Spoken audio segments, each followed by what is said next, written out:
আৰু স্বাধীনতা দিৱসৰ প্ৰাক্ষণত তামাৰ হাততো আৰক্ষীৰ নাকা চেকিং অব্যাহত আছে। স্বাধীনতা দিৱসক লৈ সষ্টম হৈ উঠিছে এতিয়া আৰক্ষী প্ৰশাসন। কটকটীয়া কৰা হৈছে নিৰাপত্তা ব্যৱস্থা। সৰু বৰ সকলো ধৰণৰ বাহনতেই চলাইছে তালাচী। কোনো কুটাঘাতমূলক কাৰ্য সংঘটিত নহ'বৰ বাবে সষ্টম হৈ আছে এতিয়া আৰক্ষী প্ৰশাসন। ৮০ সংখ্যক স্বাধীনতা দিৱসৰ প্ৰস্তুতি তুংগত তামাৰ হাতত আৰক্ষীৰ নাকা চেকিং।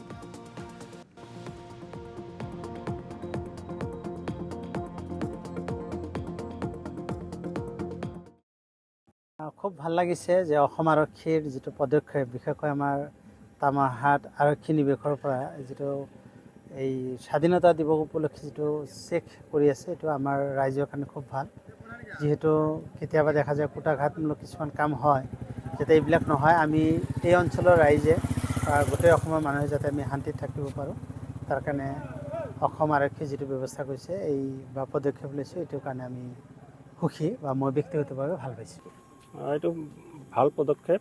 আমাৰ ৮০তম স্বাধীনতা দিৱস আহি আছে, এই উপলক্ষে ল এণ্ড অৰ্ডাৰটো চোৱাৰ দায়িত্ব আছে প্ৰশাসনৰ।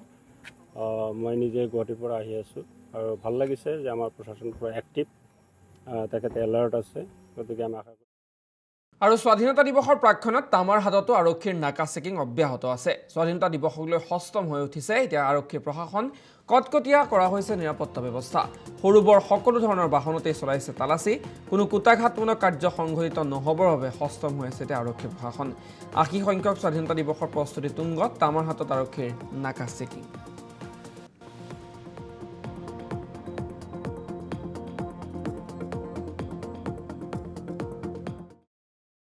খুব ভাল লাগিছে যে অসম আৰক্ষীৰ যিটো পদক্ষেপ, বিশেষকৈ আমাৰ তামাৰহাট আৰক্ষী নিৱেশৰ পৰা যিটো এই স্বাধীনতা দিৱস উপলক্ষে যিটো চেক কৰি আছে, এইটো আমাৰ ৰাইজৰ কাৰণে খুব ভাল। যিহেতু কেতিয়াবা দেখা যায় কুটাঘাতমূলক কিছুমান কাম হয়, যাতে এইবিলাক নহয়, আমি এই অঞ্চলৰ ৰাইজে গোটেই অসমৰ মানুহে যাতে আমি শান্তিত থাকিব পাৰোঁ, তাৰ কাৰণে অসম আৰক্ষীয়ে যিটো ব্যৱস্থা কৰিছে এই বা পদক্ষেপ লৈছে, এইটোৰ কাৰণে আমি সুখী বা মই ব্যক্তিগতভাৱে ভাল পাইছোঁ। এইটো ভাল পদক্ষেপ। আমাৰ ৮০তম স্বাধীনতা দিৱস আহি আছে, এই উপলক্ষে ল এণ্ড অৰ্ডাৰটো চোৱাৰ দায়িত্ব আছে প্ৰশাসনৰ। মই নিজে গুৱাহাটীৰ পৰা আহি আছোঁ আৰু ভাল লাগিছে যে আমাৰ প্ৰশাসন পুৰা এক্টিভ, তেখেতে এলাৰ্ট আছে, গতিকে আমি আশা কৰোঁ।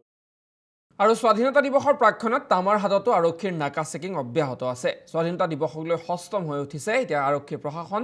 কটকটীয়া কৰা হৈছে নিৰাপত্তা ব্যৱস্থা। সৰু বৰ সকলো ধৰণৰ বাহনতেই চলাইছে তালাচী।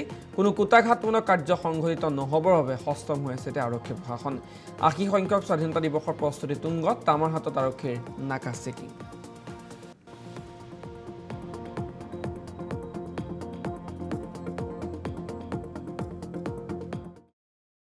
খুব ভাল লাগিছে যে অসম আৰক্ষীৰ যিটো পদক্ষেপ, বিশেষকৈ আমাৰ তামাৰহাট আৰক্ষী নিৱেশৰ পৰা যিটো এই স্বাধীনতা দিৱস উপলক্ষে যিটো চেক কৰি আছে, এইটো আমাৰ ৰাইজৰ কাৰণে খুব ভাল।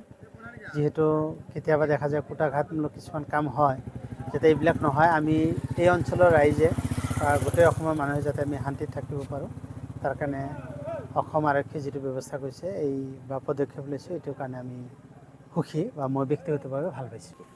এইটো ভাল পদক্ষেপ। আমাৰ ৮০তম স্বাধীনতা দিৱস আহি আছে, এই উপলক্ষে ল এণ্ড অৰ্ডাৰটো চোৱাৰ দায়িত্ব আছে প্ৰশাসনৰ।